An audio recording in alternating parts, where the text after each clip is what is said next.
Ce thème a été inscrit au programme de 2017 de la Haute Autorité de Santé suite à une saisine, suite à un courrier de Madame la ministre des Affaires sociales et de la Santé en avril 2016 demandant l'élaboration d'une recommandation à destination des médecins du travail et des médecins généralistes sur le repérage, la prévention, la prise en charge du syndrome d'épuisement professionnel ou burn-out, ainsi que sur l'accompagnement des personnes lors du retour au travail.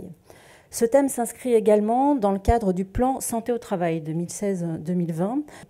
J'insiste sur le fait que ces recommandations n'abordent que le volet clinique du thème et que l'action sur le milieu de l'organisation du travail est exclue du champ de ces recommandations, étant donné que la HAS n'avait pas de légitimité pour faire des recommandations dans ce champ. Nous avons mis en œuvre la méthode dite de fiche mémo, qui est une méthode récemment développée par la Haute Autorité de Santé, qui est une méthode courte pour aboutir à une version finale des recommandations, qui sont les suivantes.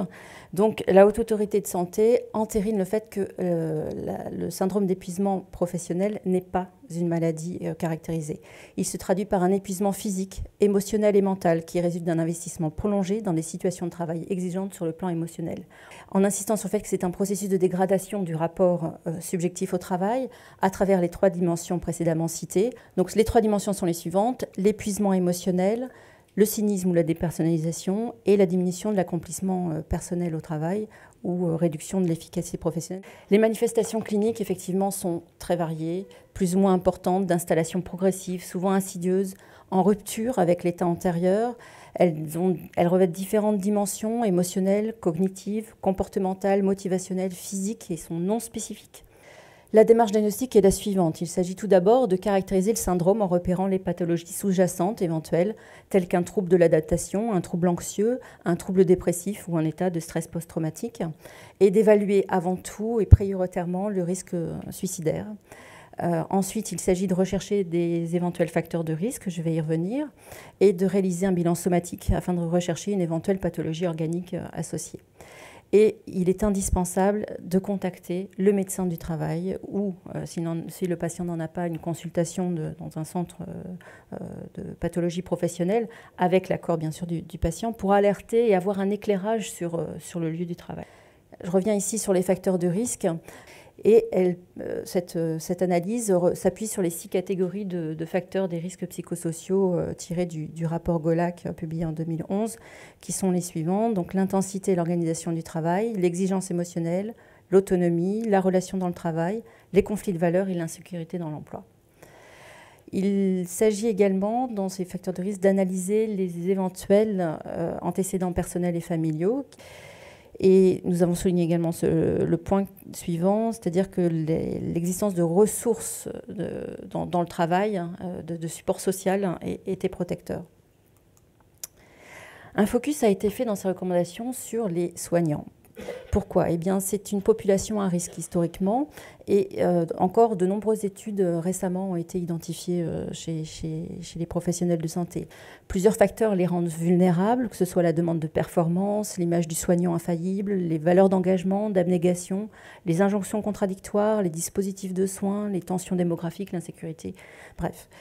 Et un point important également, c'est que toutes ces répercussions sont non seulement humaines, mais également elles ont un impact sur l'organisation et la qualité des soins. La prise en charge consiste donc tout d'abord à traiter le trouble qui a pu être identifié et d'agir sur le contexte socio-professionnel. Le plus souvent, une prescription de l'arrêt de travail est nécessaire. La prise en charge peut comporter une prise en charge non médicamenteuse basée sur des interventions psychothérapeutiques ou psychocorporelles. Ces recommandations insistent également sur un autre point, c'est-à-dire qui est le suivant. Elles rappellent que la prescription d'un traitement antidépresseur ne doit être faite qu'uniquement dans le cadre de ces indications. Et donc les troubles anxieux, les troubles dépressifs. Et donc là, on revient à la coordination avec la collaboration avec le médecin du travail. Donc, bien entendu, l'analyse du poste et des conditions de travail sont essentielles afin de pouvoir mettre en place des actions de prévention à la fois à l'échelle collective et individuelle, en conséquence. Il est également indispensable de prendre en charge les aspects médicaux, socio-professionnels et psychologiques. Le retour au travail, eh bien, il se prépare. Le plus souvent, l'organisation d'une visite de pré-reprise avec le médecin du travail, donc si l'arrêt de travail dépasse les 30 jours, est obligatoire. Ces recommandations insistent donc sur le rôle clé du médecin du travail, vous l'avez bien compris, en lien avec le médecin du traitant et les autres professionnels qui le suivent, que ce soit pour préparer et accompagner ce retour lors de la reprise d'emploi, hein, sachant qu'un suivi régulier, même quand l'emploi est repris, donc ce suivi est indispensable, mais également donc, dans son maintien, sa dimension de maintien dans l'emploi suite à un burn-out.